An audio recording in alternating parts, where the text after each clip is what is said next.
আয়াত kitchen and fun house থেকে শুক্রবারে মুসলমানদের প্রিয় একটি খাবার রেসিপি নিয়ে হাজির হয়েছি আবারও আমি। হ্যালো গাইস, আয়াত কিচেন অ্যান্ড ফান হাউস থেকে আপনাদের জানাই আন্তরিক শুভেচ্ছা ও অভিনন্দন। যারা আমার পেজে নতুন আছেন তারা অবশ্যই পেজটা ফলো দিয়ে পাশে থাকবেন এবং ভিডিওটা ভালো লাগলে অবশ্যই লাইক কমেন্ট শেয়ার করবেন। বাঙালিদের শুক্রবার মানেই হলো ছুটির দিন, আর মুসলমানদের হলো ছোটোখাটো একটি ঈদের দিন। এই দিনে যে যার সামর্থ্য অনুযায়ী তাদের খাবার মেনুগুলো সাজায়। যাই হোক, আজকে বেশ কিছুদিন যাবৎ আমার গরুর মাংস খেতে ইচ্ছে করতেছিল, কিন্তু নিজের মুখে আমার জামাইকে বলি নাই যে গরুর মাংস আনতে। আসলে আমার মেয়ে হওয়ার পর থেকে যখন আমার কিছু খেতে ইচ্ছে করে সেটা আমি ওকে সরাসরি বলি না, মেয়েকে দিয়ে বলাই। বাচ্চা হওয়ার পর মায়েদের বেশ সুবিধাই হয় মনে হয় এই সব বিষয়ে।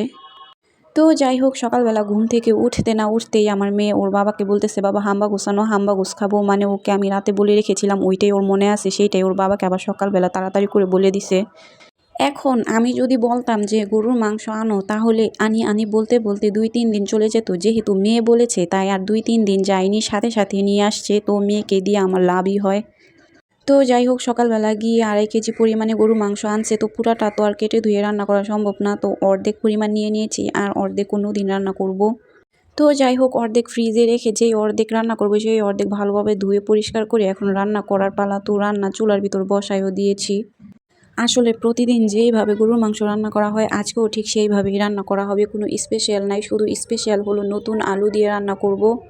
আসলে আমার নতুন আলু দিয়েই গরুর মাংসগুলো খেতে ইচ্ছে করেছিল, তাই এখানে কতগুলো নতুন আলু কেটে নিয়েছি গরুর মাংস রান্না করার জন্য। তো যাই হোক, এখানে ভালোভাবে মশলাপাতিগুলো কষিয়ে নিয়েছি, একের পর এক যা যা প্রয়োজনীয় জিনিস আছে সবগুলো দিয়ে দিতেছি। প্রথমে কতগুলো পেঁয়াজ কুচি তেলের ভিতর ভেজে নিয়েছি। পেঁয়াজ কুচিগুলো ভাজা হয়ে আসলে আদা রসুন এবং পেঁয়াজ বাটা দিয়ে দিয়েছি। আদা রসুন পেঁয়াজ বাটা ভালোভাবে ভাজা হয়ে আসলে জিরা বাটা দিয়ে সুন্দর করে আবার মশলাগুলোকে ভেজে নিয়েছি। মশলাগুলো যখন তেলের ভিতর ভালোভাবে ভাজা হয়ে গেছে তখন এটার ভিতর সামান্য পরিমাণ পানি দিয়ে দিয়েছি। পানি দেওয়ার পর এটার ভিতর পরিমাণ মতো লবণ, হলুদের গুঁড়া, মরিচের গুঁড়া এবং ধনিয়ার গুঁড়া দিয়ে মশলাগুলোকে বেশ কিছুক্ষণ কষিয়ে নিয়েছি।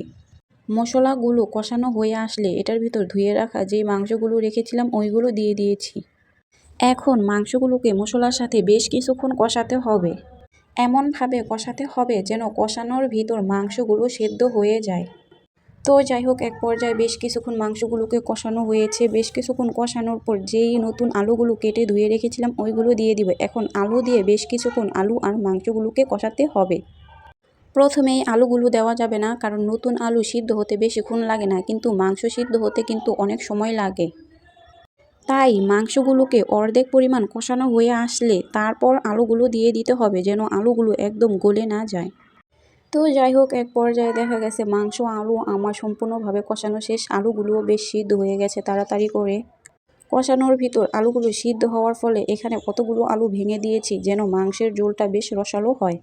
আসলে আমি মাংসের ভিতর এই কারণে আলু দিই যেন মাংসের ঝোলটা রসালো হয়, যেন টসটসে পাতলা ঝোল না হয়।